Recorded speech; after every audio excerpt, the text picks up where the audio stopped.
দুনিয়া যতই সাজাও বান্দা মনে রাখো তুমিও থাকতা না, দুনিয়াও থাকতো না। তুমিও যেমন মৃত্যু হবে, এই কায়নাতেরও মৃত্যু হবে। এই দুনিয়ার প্রত্যেক মানুষের মৃত্যু হলে সেটারে মৌত বলে, আর একদিন গোটা সৃষ্টি জগতের মৃত্যু হবে সেটারে কিয়ামত বলে। সেটারে কিয়ামত বলে। কেউ থাকবে না, আল্লাহ কথাটা বারবার মনে করাইছে। তোমার যেমন মৃত্যু হবে, সৃষ্টি জগতেরও মৃত্যু হবে। ইজাস সামাউন ফাতারাত ওয়া ইদাল কাওয়াকিবুন তাসারাত। আল্লাহ বলেন ইজাস শামসু কুফিরাত। আল্লাহ তাআলা এভাবে বারবার বলছে ইজাস সামাউন শাক্কাত, আসমান ভেঙে যাবে, চূর্ণ বিচূর্ণ হয়ে যাবে, তারকারাজি খসে খসে পড়বে, সূর্য চন্দ্র আলোহীন হয়ে পড়বে। আল্লাহ তাআলা বলেন ইদা রাজ্জাতিল আরদু রাজ্জা, জমিন পাউডারের মতো রেজা রেজা পাউডার হয়ে যাবে। আল্লাহ তাআলা বলছে পাহাড়গুলো তুলার মতো ধুলির মতো উঠতে থাকবে।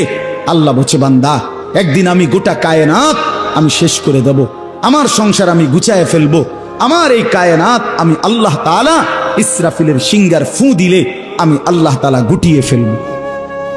এই কথাটাই আপনাদের সামনে এখানে আমি শুনাইতে চাই। এই অল্প একটু শুনে আল্লাহ তাআলা এখানে এই কথাটাই তুলে ধরছেন কোরআনের বহু সূরায়, যে বান্দা এই সৃষ্টি জগৎ একদিন থাকবে না, কিয়ামত হবে, একদিন ইসরাফিল ফু দিবে।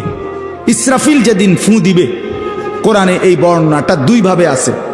একটা হলো ইসরাফিল প্রথমবার ফু দিবে, আরেকটা হলো ইসরাফিল দ্বিতীয়বার ফু দিবে। ইসরাফিল মোট দুইবার ফু দিবে। প্রথমবার ফু দিলে জমিনের মধ্যে ভূমিকম্প শুরু হবে। আল্লাহ বলেন এই ভূমিকম্পটা গোটা পৃথিবী একসাথে, আমার সৃষ্টি পুরাটা একসাথে নড়বে। ইন্না জালজালাতাস সাআতি শাইউন আযীম।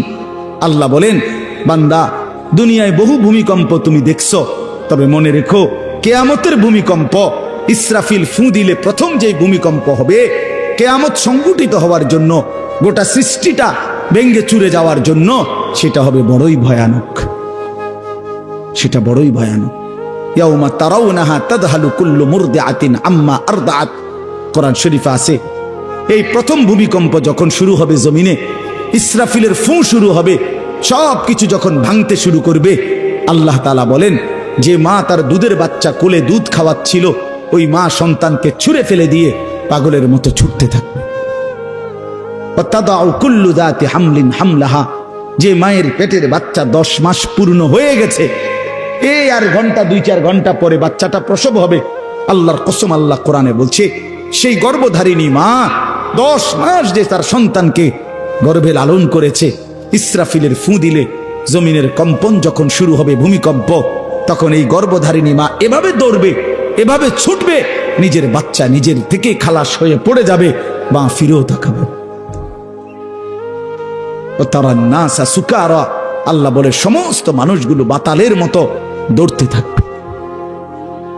এইভাবে সব কিছু কাঁপতে কাঁপতে সব কিছু কিছু দূর গিয়া গিয়া ভাঙ্গা ভাঙ্গা পড়বে, মুখ থুবড়ে পড়বে।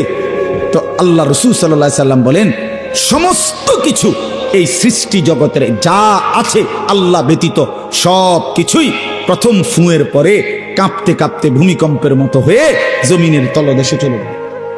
মাটির উপরে তখন একটি সুতা আর থাকবে না, আর কিছুই না। এই হলো কিয়ামত, প্রথম ফুঁ, প্রথম ভূমিকম্প।